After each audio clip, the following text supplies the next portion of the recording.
Ya Allah. Terus bagaimana hubungan dengan anak saya yang sekolah di pesantren, Pak? Ini mau nanya. Kewajiban kita di dalam menyikapi Terima kasih, Bapak. dalil Al-Quran dan Sunnah tentang sifat. Bismillahirrahmanirrahim. Assalamualaikum warahmatullahi wabarakatuh. Alhamdulillahirabbil alamin. Wassalatu wassalamu ala asrofil anbiya'i wa sayyidil mursalin nabiyina Muhammadin wa ala alihi wa sahbihi wa man tabi'ahum bi ihsanin ila yaumiddin, amma ba'd.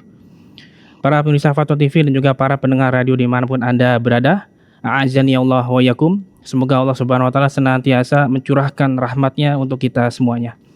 Alhamdulillah, senang sekali di kesempatan yang berbahagia ini kami dapat menyapa Anda kembali di program kesayangan kita, Live Interaktif Keimanan, Doa, dan Zikir, tentunya bersama pemateri guru kita, Al-Ustadz Dr. Muhammad Nur Ihsan MA Hafizahullahu Ta'ala, yang dimana beliau adalah salah satu dari anggota Dewan Fatwa Perhimpunan Al-Irsyad.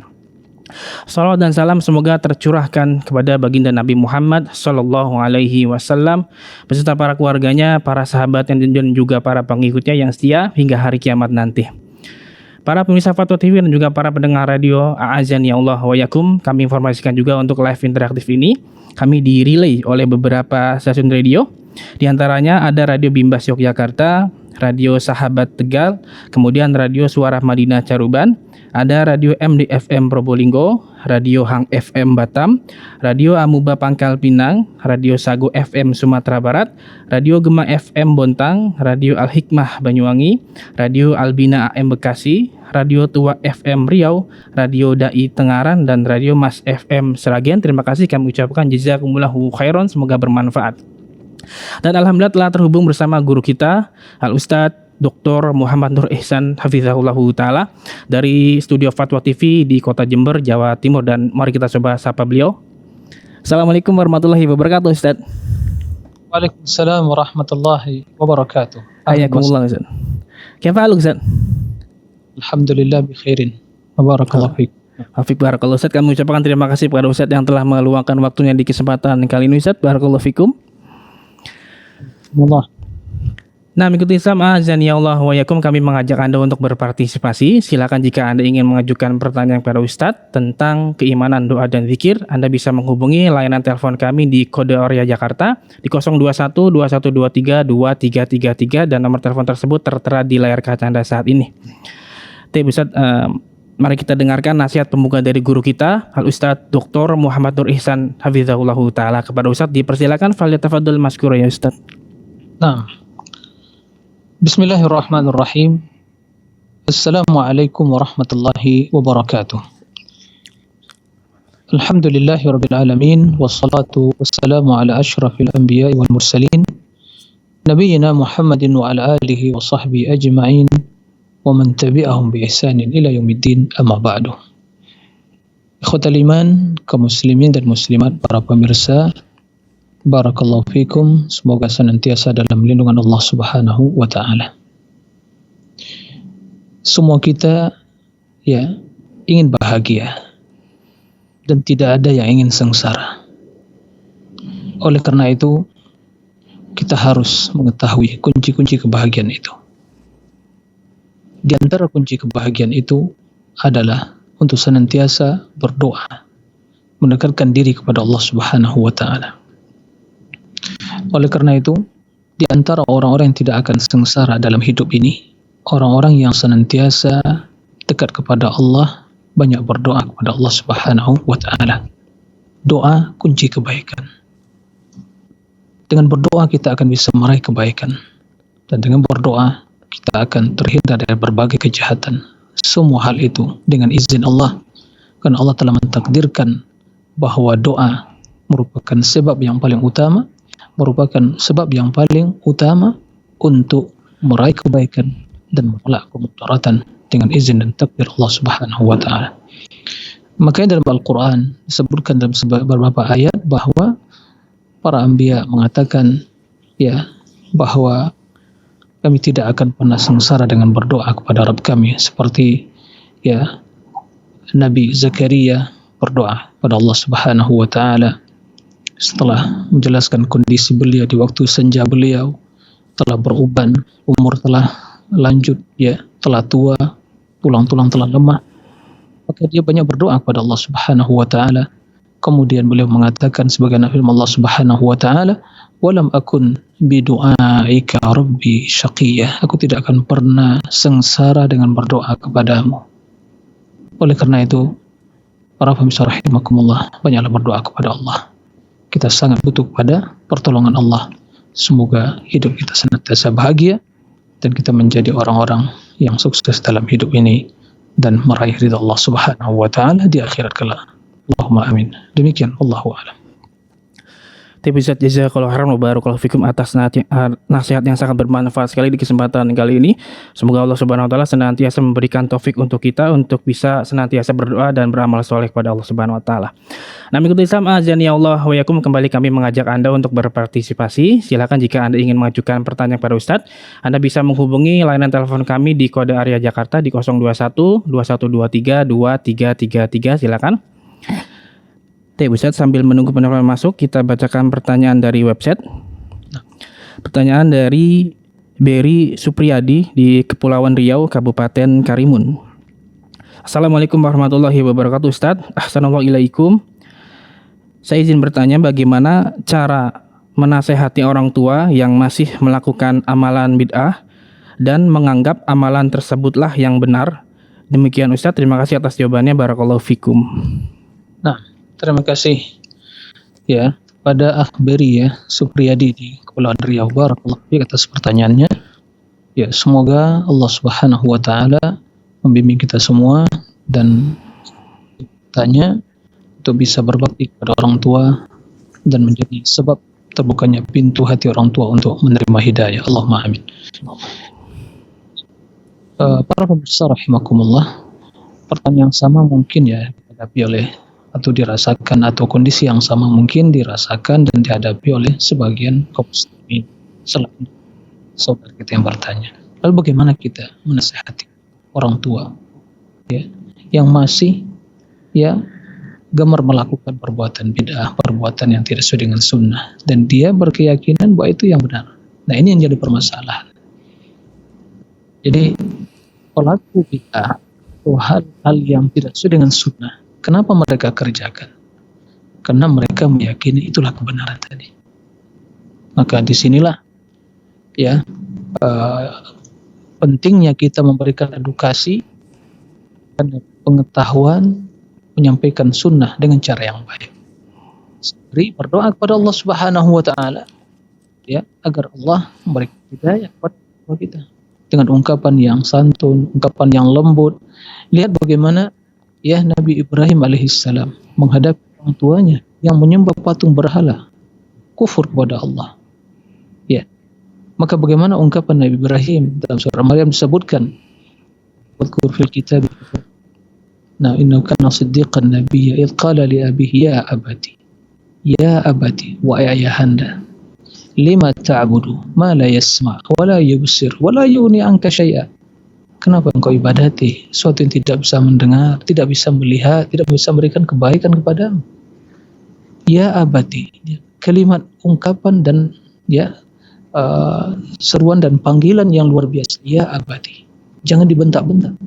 Ya in jadi ilmu malam ya'tik tapi ya'tik sawiyah, telah datang ilmu dan berikan kepada ikuti aku.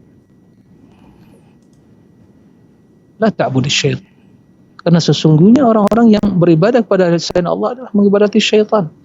Jadi dari sini kita mengambil ya pelajaran cara metode untuk ya mengajak orang tua dengan cara yang baik, tutur kata yang baik ya, dan juga diiringi dengan ya, doa pada Allah Subhanahu wa taala agar orang tua kita mendapatkan hidayah. Sampaikan dengan baik.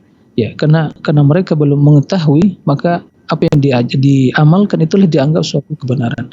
Tapi bila disampaikan ilmu dengan cara yang baik, dengan santun, dengan penuh ya lemah lembut dan mendoakan orang tua tersebut, bi'idznillah ya mereka akan mendapatkan hidayah. Jangan pernah bosan, jangan pernah berputus asa untuk ya memberikan yang terbaik pada orang tua kita. Nah, karena sesungguhnya bila kita mampu ya dengan izin Allah, maka tentu kebaikan yang luar biasa yang terus mengalir pahalanya bagi kita. Nah, demikian Allahu a'lam. Insyaallah. Tapi Ustaz, jazakallahu khairan wa barakallahu fikum atas jawaban dan nasihatnya. Demikian bertanya atas Mabir Supriyadi, semoga bisa difahami dan semoga Allah mudahkan urusannya. Tapi kita berikan kesempatan pada penelpon yang sudah masuk. Fatwa TV, Assalamualaikum. Waalaikumsalam warahmatullahi wabarakatuh. Iya, dengan Ibu Rosmi di Riau. Silakan Ibu. Iya. Ya, assalamualaikum warahmatullahi wabarakatuh. Waalaikumsalam warahmatullahi wabarakatuh. Mohon bimbingannya Ustaz. Ini saya seorang nenek yang sudah berumur 72 tahun dengan 2 tahun Masehi dan 74 tahun dengan tahun Hijriah. Jadi uduk itu cepat lepas Ustaz, cepat buang angin gitu. Saya selesai sholat wajib berdoa, rupanya saya buang angin. Dan kadang-kadang saya berzikir di waktu pagi dan di waktu petang saya buang angin. Apakah saya harus berwudu dulu baru meneruskan doa saya dan zikir saya, ataupun bisa saya teruskan tanpa saya berwudu lagi gitu Ustaz? Mohon penjelasannya Ustaz. Ya, baik. Nah, terima kasih Ibu Rosmi di Riau. Barakallahu fikum. Ya. Terima kasih. Barakallahu fiik. Ya, Ibu Rosmi di Riau. Barakallahu fiik. Pertanyaannya, ya, umur telah lanjut ya, telah sejak 72 tahun. Ya, semoga Allah memberikan yang terbaik dan memberikan husnul khatimah kepada kita semua. Amin. Teruslah ya bersemangat dalam beribadah dan memohon keistiqomahan kepada Allah Subhanahu wa taala agar senantiasa istiqamah di atas amal saleh, zikir dan qiraat Quran, ibadah yang wajib dan yang sunnah. Nah, dalam kondisi yang diutarakan Ibu Resmi tadi, ya hendaklah Ibu bersabar. Ya, bersabar pertama sekali ya bersabar karena tentunya ya kena faktor umur ya dan juga pasti akan terjadi perubahan ya. Nah, jika kondisi seperti itu ya, maka tidak ada masalah ya. Karena sesungguhnya apakah disyariatkan berzikir dalam keadaan suci? Ya tidak disyaratkan, tapi lebih utama. Adapun sholat tentunya kita harus berwudu bersuci. Waktu baca Al-Quran begitu juga. Tapi seandainya ya kondisi yang seperti disampaikan tadi terus sering keluar angin, maka sungguh merepotkan. Begitu keluar angin wudu lagi, kemudian zikir lagi, wudu lagi dan seterusnya akan merepotkan.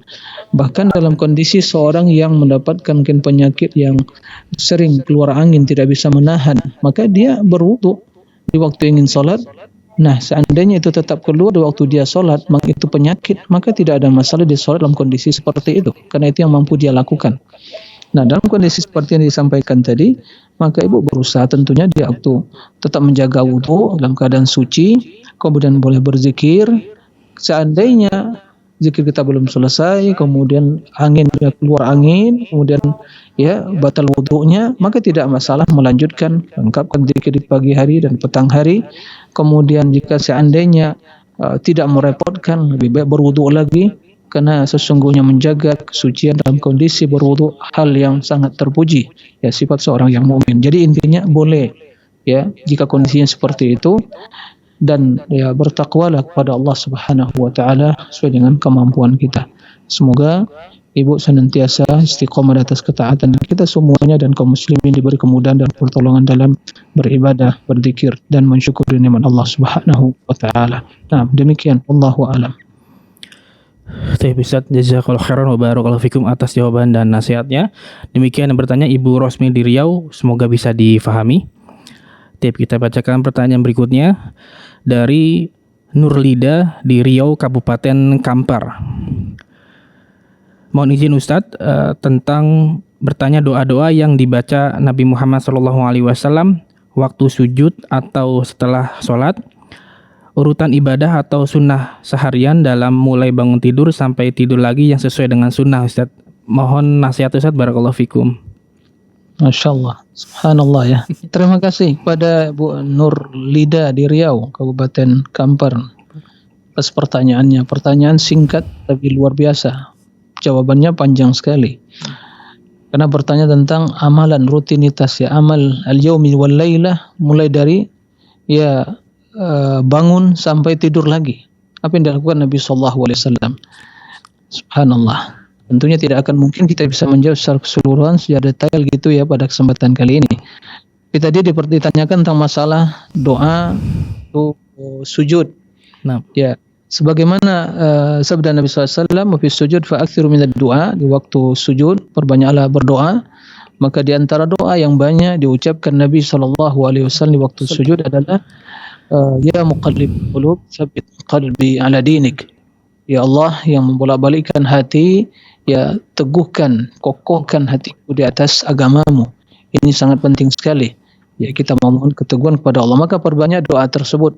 Begitu juga memohon keampunan kepada Allah Subhanahu wa taala, ya, tentang dosa-dosa yang kita lakukan. Allahumma inni zalamtu nafsi katsira wa la yaghfiru dzunuba illa ant faghfir li maghfiratan min 'indik warhamni innaka antal ghafurur rahim. Allahumma ighfir li ma qaddamtu wa ma akhartu wa ma asrartu wa ma a'lantu wa ma anta a'lamu bihi minni antal muqaddim wa antal muakhir la ilaha illa ant. Perbanyak berdoa. Kemudian ya doa kebaikan dunia dan akhirat. Ini. Jadi tidak ada secara khusus ya, kecuali Rasul memperbanyak doa yang muqallibal qulub tadi. Selama itu doa kebaikan, maka tidak ada masalah memperbanyak berdoa di waktu sujud tersebut. Adapun setelah solat juga tidak ada doa khusus, kendati Nabi sallallahu alaihi wasallam memerintahkan ya Mu'adz bin Jabal radhiyallahu anhu agar tidak meninggalkan doa di penghujung solatnya. Ada dua ya penafsiran tentang penghujung solat. Ada yang mengartikan bahwa penghujung solat adalah di akhir solat sebelum salam. Ada yang mengatakan setelah salam. Ya, terlepas dari dua perbedaan tadi, kalau seorang pun berdoa dan mengucapkan Allahumma a'inni ala dzikrika wa syukrika wa husni ibadatik, ya Allah, berilah aku pertolongan untuk berzikir, untuk bersyukur dan melakukan ibadah yang terbaik padamu, maka tidak ada masalah. Adapun ya doa secara khusus juga setelah sholat tidak ada panduan secara khusus. Ya, tapi boleh seorang berdoa dengan sendirian ya, tidak perlu dikomandoi, tidak perlu berjamaah karena masing-masing berdoa. Karena seorang lebih mengetahui hajat dan kebutuhan dia kepada Allah Subhanahu wa taala. Kemudian dalam berdoa hendaklah merendahkan suara, ya, jangan teriak-teriak. Karena Allah tidak perlu hal yang seperti itu. Ya. Karena Allah mendengar. Enggak perlu teriak-teriak, angkat suara, mengganggu orang lain juga. Apalagi pakai mungkin pengeras suara, itu mengganggu saudara yang lain juga berdoa. Maka kalau seandainya seorang di masjid, ya hendaklah merendahkan suara, tidak mengeraskan suara. Nah, itulah sebenarnya kaifiyah atau tata cara berdoa. Urutan ibadah, ya sunnah seharian yang dilakukan tidak diragukan bahwa Nabi Shallallahu Alaihi Wasallam begitu bangun, ya beliau bangun sebelum fajar, kemudian ya qiyamul lail, kemudian menutup salat malamnya dengan witir. Kemudian banyak istighfar, ya.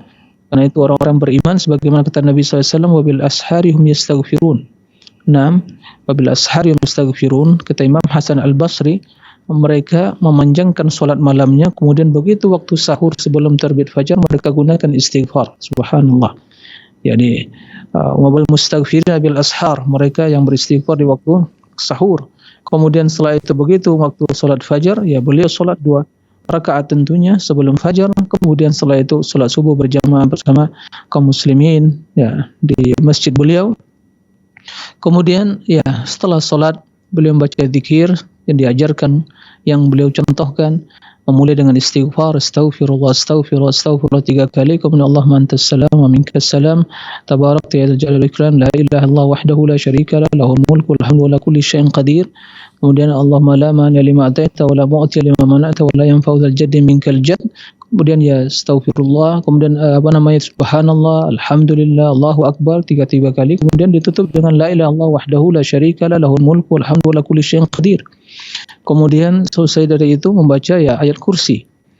Kemudian biasanya di waktu maghrib dan subuh beliau membaca ya 3 kali masing-masing dari surat Qul huwallahu ahad, Qul a'udzu birabbil falaq wa a'udzu birabbin nas. Setelah itu di waktu pagi dan di sore hari, di petang hari, waktu subuh, setelah salat subuh beliau yang membaca zikir pagi hari. Ya, subhanallah bihamdi ya 100 kali, kemudian zikir-zikir diajarkan Nabi SAW. Ya, kemudian raditu billahi rabba wa islami dina wa bi muhammadin wa rasula. Nam asbahna wa asbahal mulku lillah walhamdulillah la ilaha illallah lahul hamdu wa ala kulli syai'in qadir. Naam. kemudian ya asbahna ala fitratil Islam wa ala kalimatil ikhlas wa ala dini nabiyina Muhammad sallallahu alaihi wasallam wa ala millati abina Ibrahim hanifan wa ma kana minal musyrikin. Itu dibaca.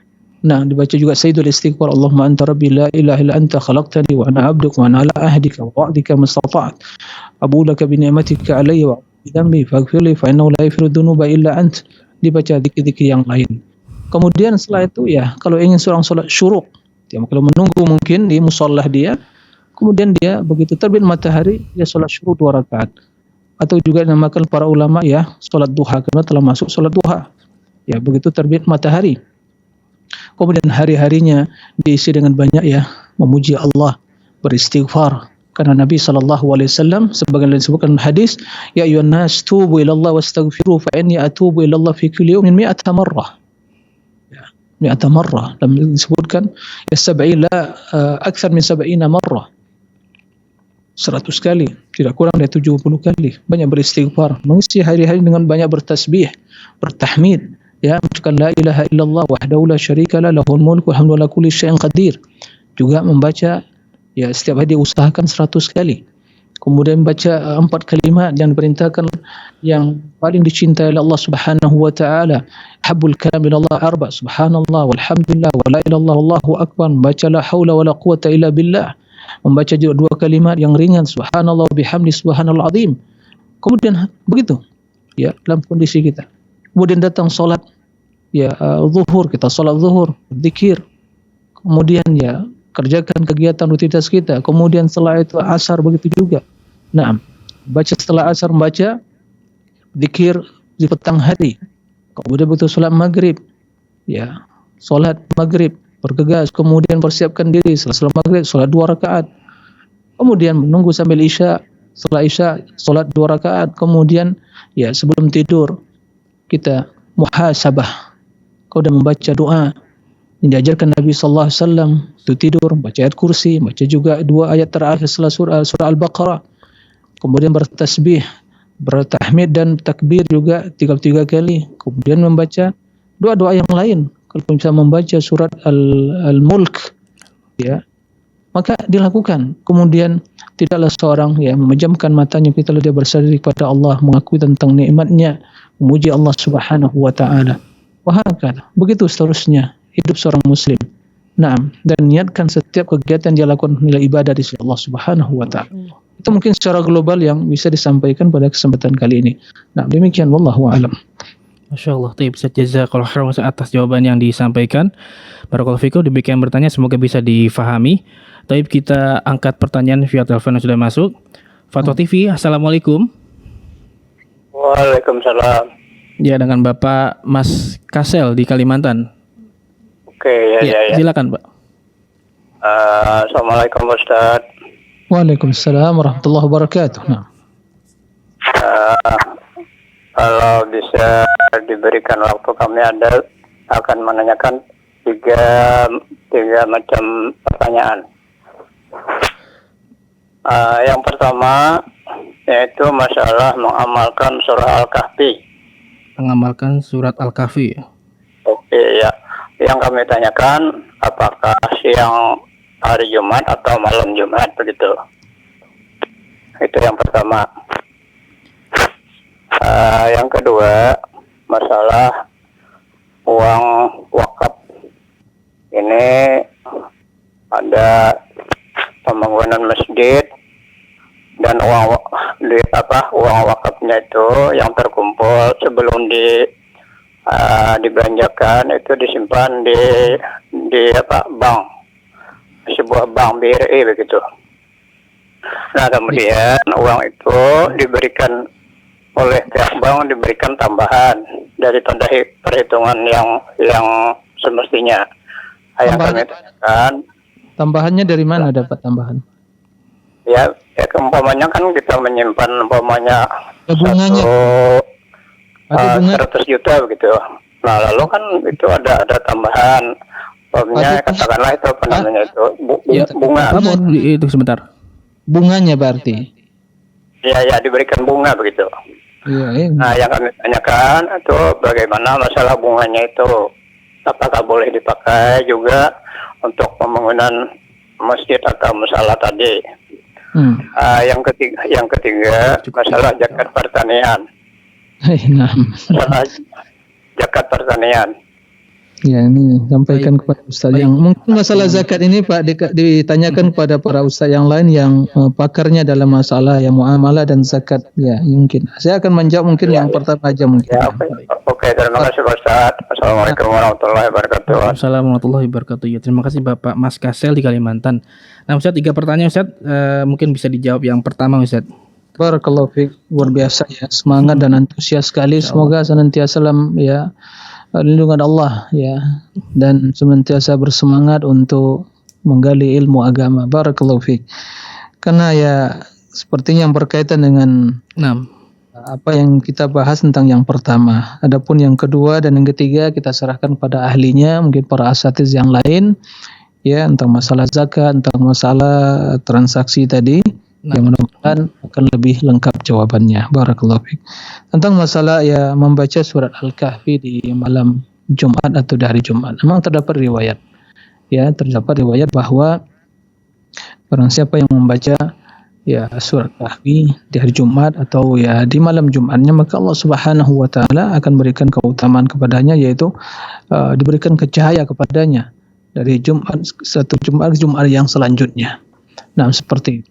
Dan juga dalam sebagian hadis disebutkan barang siapa yang membaca 10 ayat dari surat Al-Kahfi maka akan terjaga dari fitnah Dajjal, seperti itu. Jadi memang dalam hal ini disyariatkan, dianjurkan kita untuk membaca surah Al-Kahfi, baik itu mungkin di malam Jumatnya atau di hari Jumatnya. Jadi keduanya diperbolehkan. Nah, keutamaannya sebagian jelaskan tadi, Allah berikan cahaya kepada seorang hamba yang cahaya tersebut yaitu dari Jumat ke Jumat. Ya, maka itu hal yang luar biasa keutamaannya. Nah, demikian. Nah, Ustaz barakallahu fikum. Ustaz, terkait surat Al-Kahfi 10 ayat ini dijauhi dari Dajjal. Ini ayat dari pertama atau terakhir Ustaz? 10 ayat terakhir atau pertama Ustaz?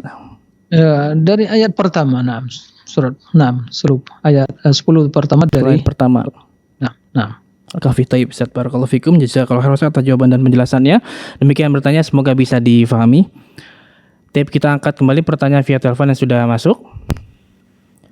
Fatwa TV, Assalamualaikum. Waalaikumsalam warahmatullahi wabarakatuh. Ya, dengan hamba Allah di Lampung, silakan. Ya. Assalamualaikum Ustaz. Waalaikumsalam warahmatullahi wabarakatuh. Mau tanya nih Ustaz. Di dalam sujud kita kan dianjurkan sebanyak-banyak berdoa.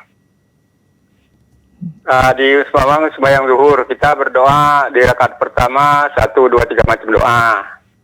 Di rakaat kedua kita berdoa 1 macam 2, 3 macam doa gitu. Rakaat ketiga begitu juga, rakaat keempat begitu juga.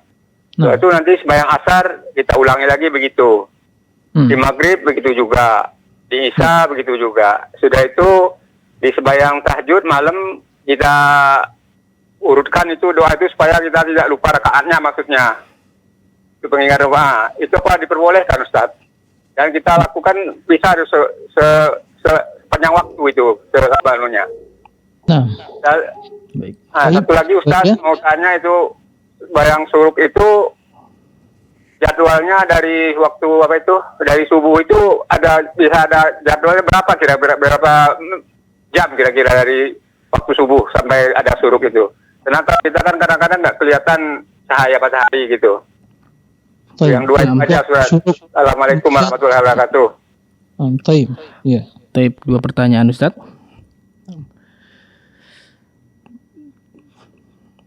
Taib. Terima kasih kepada Bapak ya hamba Allah di Lampung atas 2 pertanyaannya. Yang pertama tentang doa di waktu sujud.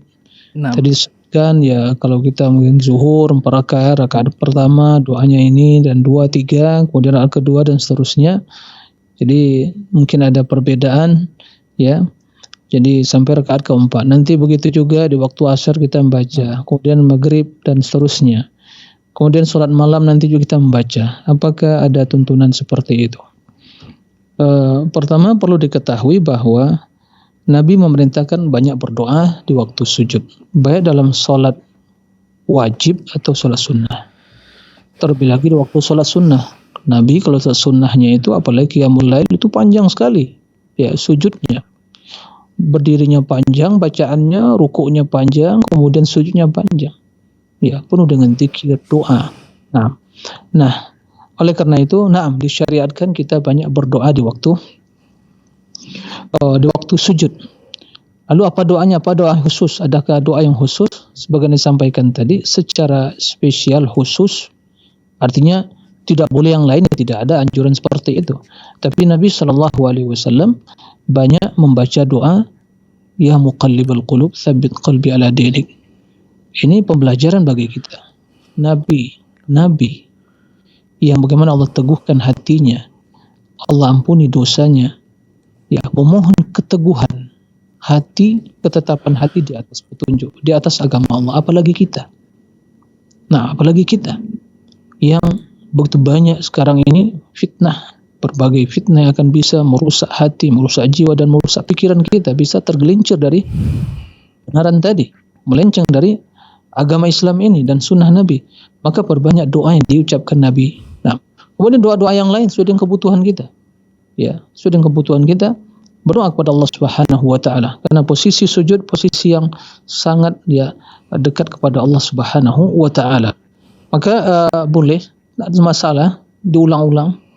Ya, doa itu diulang tidak ada masalah, sekali, dua kali. Ya, apalagi doa-doa yang diajarkan Nabi SAW yang dibaca di waktu zuhur, di waktu asar, di waktu maghrib, isya, kemudian ulang lagi di waktu sholat malam. Dan sholat malam secara spesial. Sholat malam secara spesial perbanyak istighfar. Doa-doa yang lain perbanyak istighfar.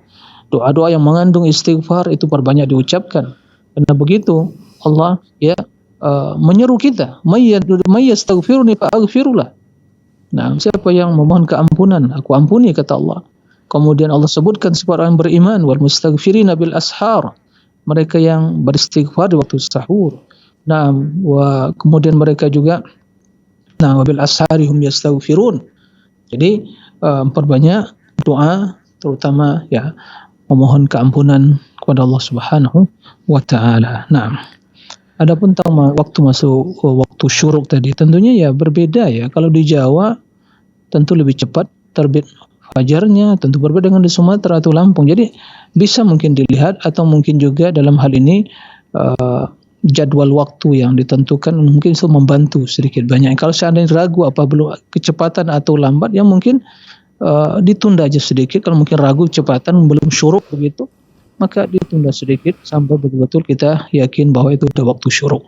Jadi tentu berbeda dari satu daerah atau daerah yang lain. Jadi mungkin bisa dalam hal ini panduannya bisa melihat pada jadwal waktu yang telah ditentukan. Nah, demikian wallahu alam. Atau sekarang juga sangat membantu sekali aplikasi-aplikasi yang ada di Android atau mungkin gadget kita, HP kita, sangat membantu juga untuk mengetahui waktu subuh. Nah, secara otomatis, secara digital gitu berubah sesuai dengan kondisi, tempat dan keadaan dan daerah masing-masing. Nah, demikian wallahu a'lam. Baik, Ustaz, jazakallahu khairan wa barakallahu fikum atas jawaban yang disampaikan. Demikian bertanya atas nama hamba Allah di Lampung, semoga bisa difahami. Tapi kita angkat pertanyaan penelpon kita yang keempat, Ustaz, dari Bapak Rashid di Banjarmasin ya. Assalamualaikum Fatwa TV. Waalaikumsalam warahmatullahi wabarakatuh. Ya, silakan Bapak Rashid. Assalamualaikum Ustaz. Waalaikumsalam warahmatullahi wabarakatuh. Pertama yang saya tanyakan ini masalah salat witir gitu ya. Salat apa? Witir. Salat witir, nah. Salat witir, nah. Ya. Begini, setelah salat Isya kita kan salat sunnah setelah salat Isya gitu ya. Kita kemudian melakukan salat sunnah berikutnya 2 rakaat gitu ya. Nah, kemudian langsung saja kita salat witir 1 rakaat, ini bagaimana? Pertanyaan yang pertama. Yang kedua, saya pernah menanyakan kepada Ustadz gitu ya, mengenai ini takwil gitu ya. Dalam Al-Quran itu apakah boleh sifat-sifat Tuhan itu ditakwilkan gitu ya? Katanya ini perbedaan pendapat khilafiyah. Tapi yang tidak mentakwilkan itu katanya ini dari golongan Wahabi katanya gitu ya. Di antaranya dia disebutkan ini golongan Wahabi. Yang saya tanyakan seperti apa sih Wahabi ini? Apakah macam-macam Wahabi ini?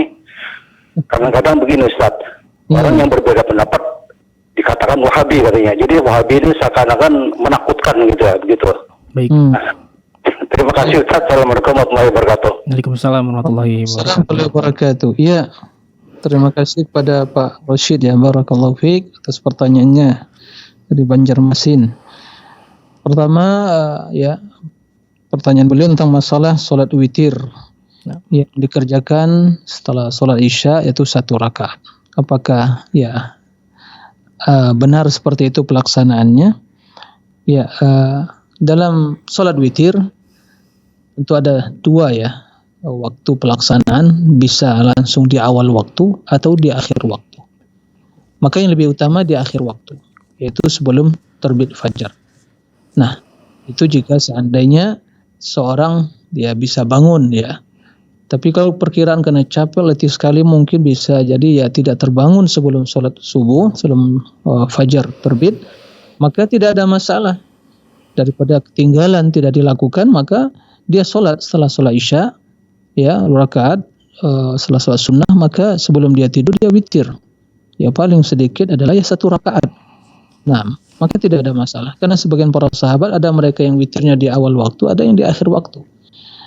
Nah, kalau seandainya seorang bisa tuh bangun di penghujung malam, sepertiga malam terakhir, kemudian dia bisa sholat 2 rakaat tahajud, kemudian diakhiri dengan witir 1 rakaat, itu yang lebih utama.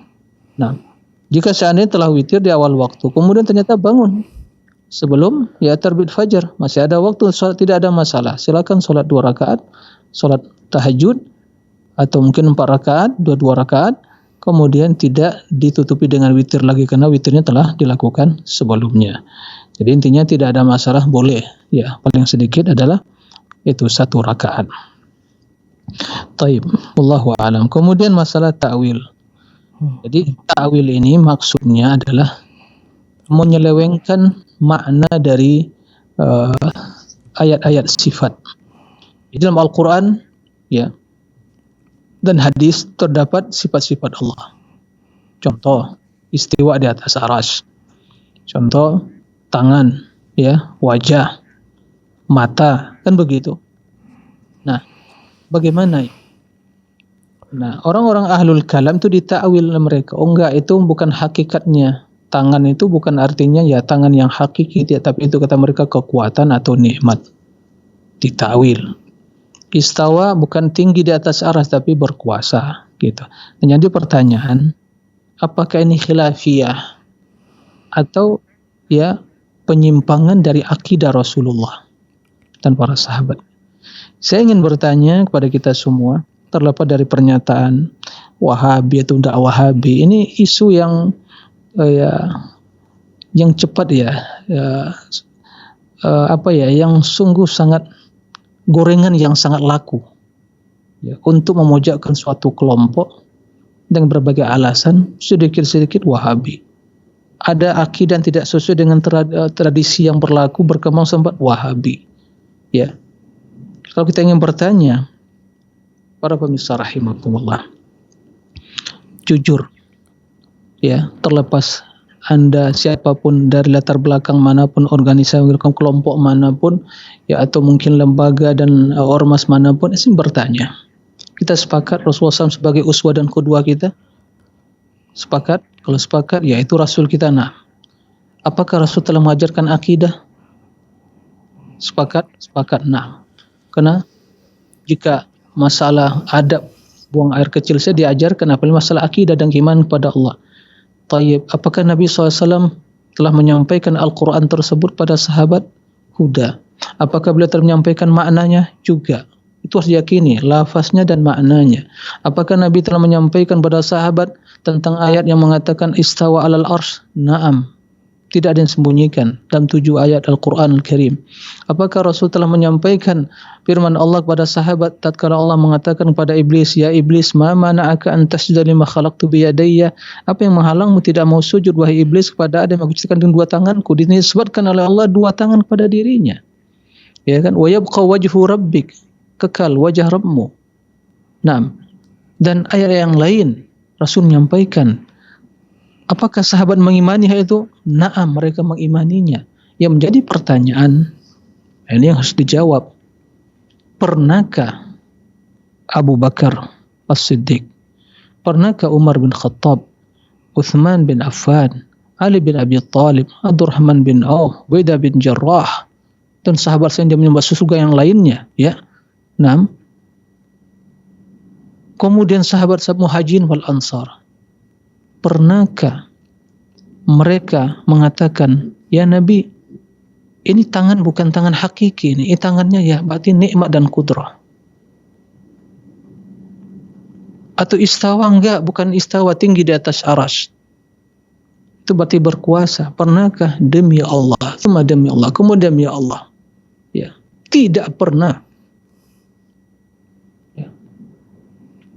Lalu ada yang mentakwil. Kita bertanyakan, siapa yang benar? Nabi salah atau ahlul kalam yang benar? Na'udzubillah min dzalik. Taib. Seandainya apa yang katakan ahlul kalam mentakwil tadi, ya, itu suatu kebenaran. Ada dua kemungkinan, boleh jadi Nabi tidak mengetahui, waliyazubillah, atau Nabi mengetahui tapi disembunyikan. Keduanya kekufuran. Siapa yang mengatakan Nabi tidak mengetahui, ada kufur. Siapa yang mengatakan Nabi tidak menyampaikan juga, Rasul telah menyampaikan semuanya. Makanya ahli sunnah wal jamaah sepakat, mulai dari sahabat Nabi sampai detik ini imam ahli sunnah, ya, bukan ahli kalam, kita cakap ahli sunnah wal jamaah. Ya, dari madhab manusia, madhab Syafi'i, madhab Hambali, madhab Abu Hanifah dan Ahmad, Maliki, keempat madhab ahli sunnah. Jadi ulama ahli sunnah mereka sepakat bahwa ayat-ayat tentang sifat tersebut diimani sebagaimana zahirnya dalam Al-Quran, tidak perlu diseleweng dan ditakwil. Karena pentakwilan itu tidak muncul kecuali setelah muncul ahlul kalam. Tidak ada sahabat yang mentakwil.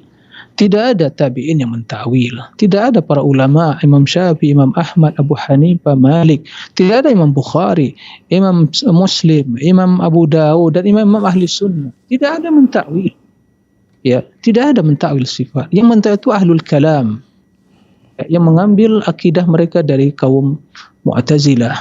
Mu'tazilah mengambil dari kaum falasifah. Itu sumber mereka.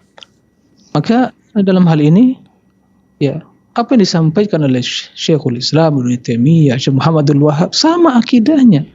Tapi karena istilah Wahabi ini adalah gorengan yang sangat laku, itu digoreng terus, digoreng sampai gosong dan digoreng, dijual, laku sekali untuk mengadu domba kaum muslimin.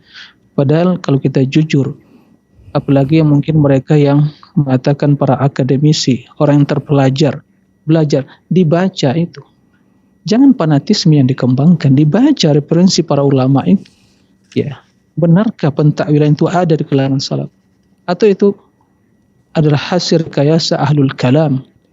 Nah, oleh karena itu, ya, istilah Wahabi ini memang ya terlepas dari siapa yang mengatakan, tapi yang jelas ini adalah ya tidak terlepas dari propaganda untuk memecah belah kaum muslimin.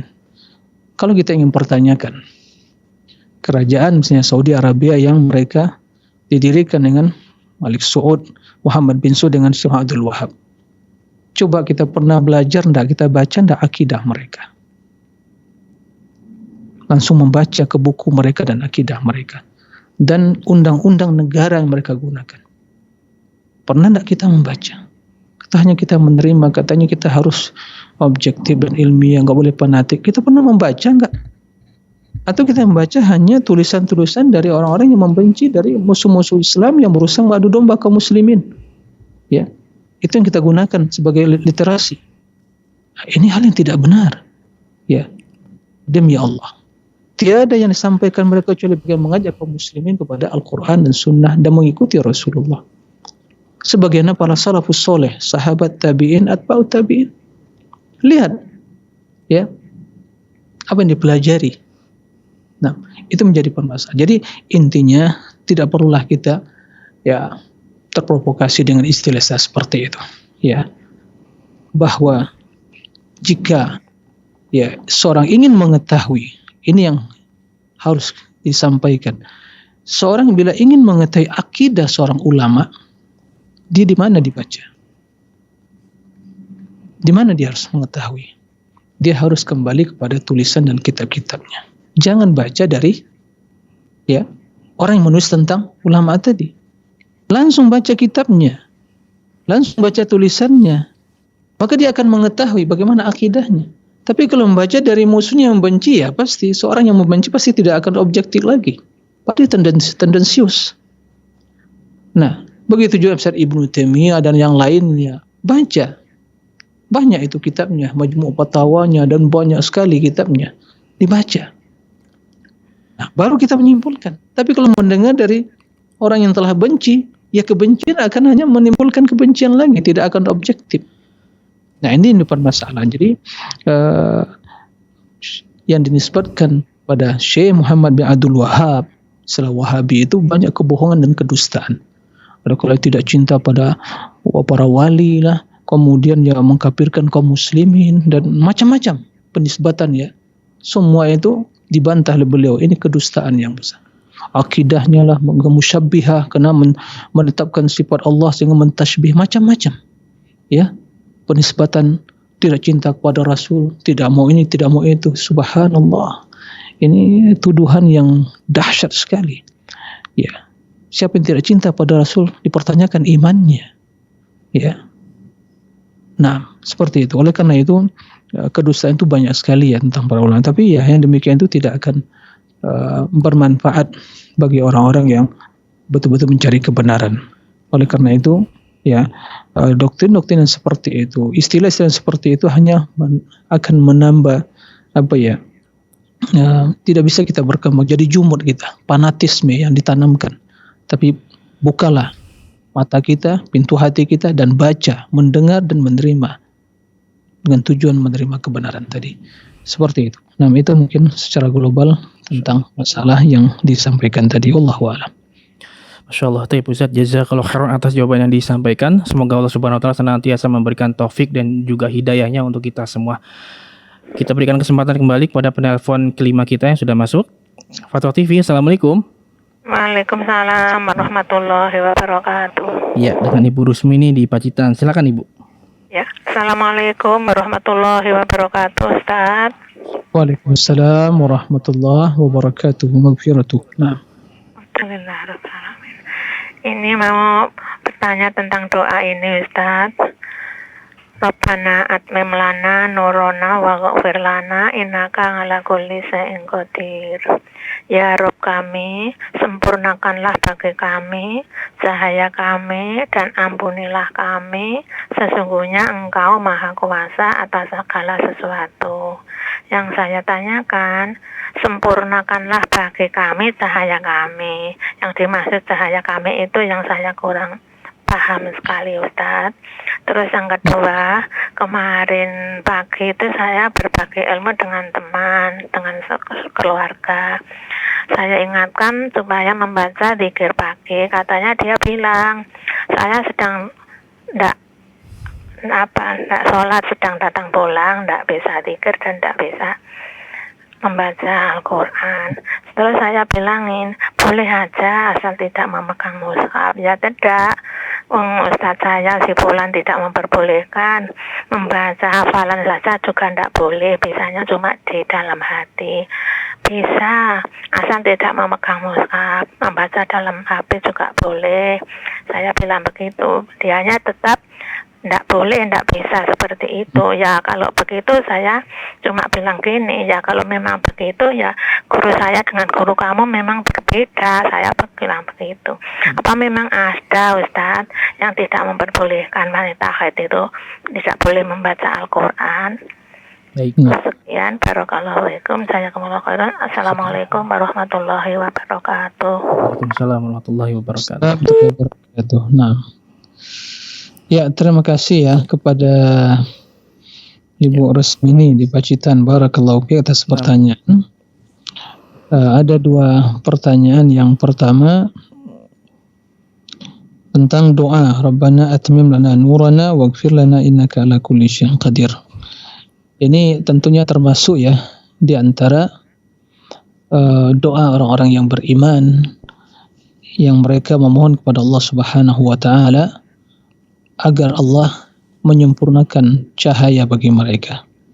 Baik cahaya di dunia, itu cahaya iman yang ada di dalam hati dan jiwa mereka, atau cahaya nanti pada hari kiamat tatkala masing-masing dari manusia diberikan cahaya, karena tidak ada penerangan, tidak ada lampu dan penerangan di akhirat, jalan yang gelap gulita untuk menuju surga, masing-masing akan mendapatkan cahayanya sesuai dengan amalan dan ibadah mereka di dunia.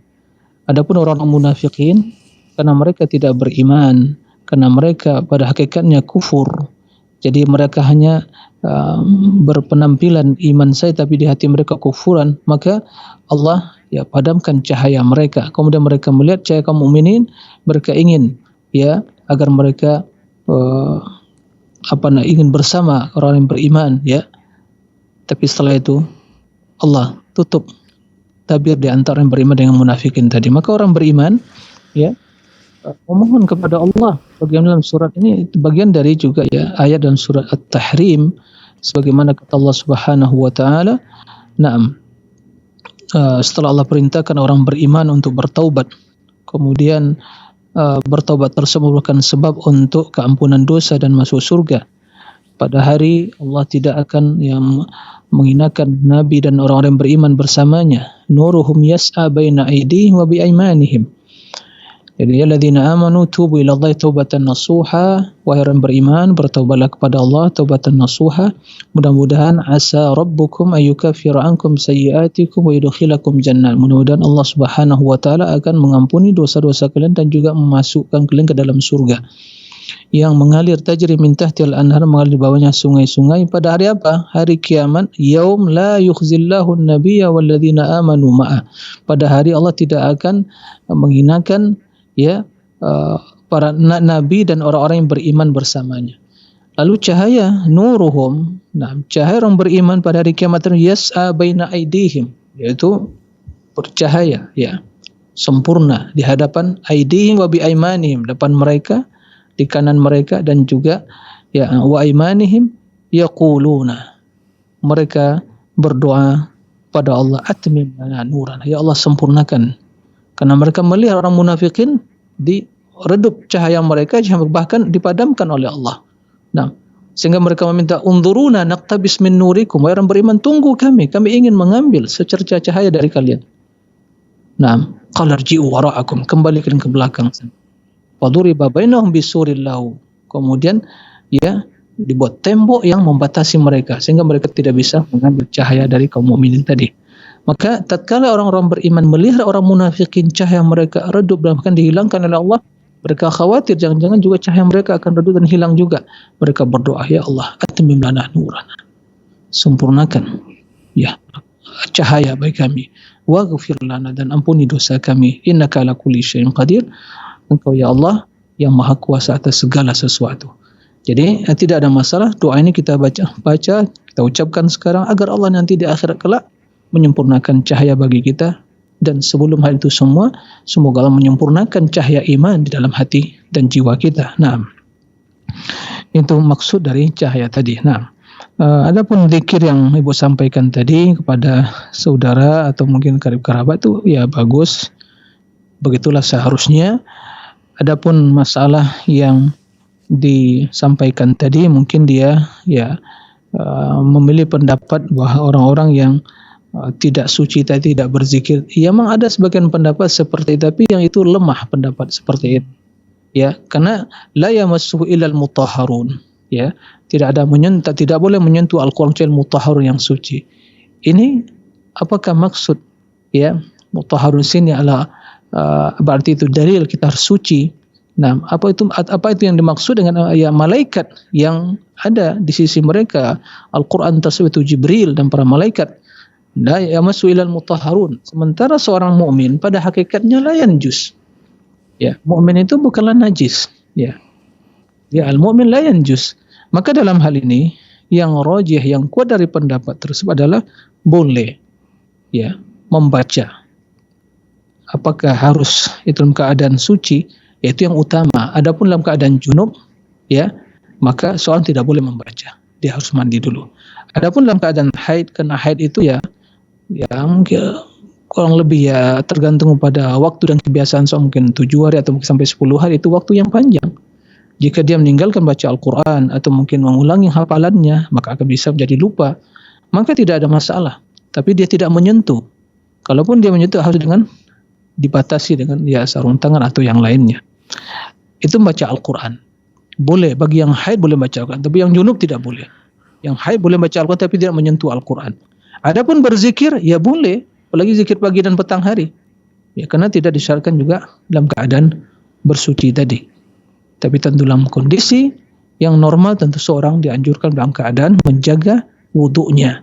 Jadi intinya berzikir, ya selain dalam sholat tadi, boleh dalam kondisi tidak dalam keadaan suci tadi. Di wanita yang haid boleh berzikir di pagi dan petang hari, ya dibaca. Nah, tidak ada masalah. Tapi ya tidak perlu ada di sana yang mungkin terjadi mungkin perdebatan yang mungkin guruku berbeda dengan guru. Tidak perlu seperti itu, cukup ya. Kalau belum bisa menerima ya tidak ada masalah. Apa yang telah Ibu sampaikan insyaallah berpahala karena telah mengajak kepada kebaikan. Nah, demikian wallahu a'lam. Terima kasih jazakallahu khairan wa barakallahu fikum atas jawaban dan penjelasannya. Demikian bertanya Ibu Rusmini di Pacitan, semoga bisa difahami. Dan tersebut adalah pertanyaan terakhir di kesempatan kali ini Ustadz. Ada 5 pertanyaan dari via telepon dan 2 pertanyaan dari website yang sudah kita bacakan. Barakallahu fikum. Jazakallahu khairan Ustadz atas waktu dan ilmunya Ustadz. Semoga Allah Subhanahu wa taala senantiasa menjaga Ustadz, keluarga dan juga kru di sana. Barakallahu fikum wa barakallahu al-mustami'in wal musyahidin jami'an. Nah. Amikul Islam, azan ya Allah wa yakum. Demikian live interaktif pada hari ini. Semoga apa yang disampaikan Ustadz bisa menjadi tambahan ilmu yang bermanfaat untuk kita semuanya. Dan kami ingatkan bagi Anda ingin mengajukan pertanyaan atau ingin melihat jawaban-jawaban kembali, Anda bisa akses di website kami di www.dewanfatwa.com. Demikian kami kru yang bertugas mohon undur diri. Terima kasih atas partisipasinya. Mohon maaf bila ada kekurangan dan mohon maaf atas pertanyaan yang belum sempat kami bacakan karena keterbatasan waktu. Semoga kita bisa berjumpa di lain kesempatan insyaallah. Kita tutup. Subhanakallahumma wa bihamdika asyhadu alla ilaha illa anta astaghfiruka wa atubu ilaihi. Wassalamualaikum warahmatullahi wabarakatuh. Ya Allah, terus bagaimana hubungan dengan anak saya yang sekolah di pesantren, Pak? Ini mau nanya. Kewajiban kita di dalam menyikapi Terima kasih, Bapak. dalil Al-Quran dan Sunnah Warahmatullahi wabarakatuh.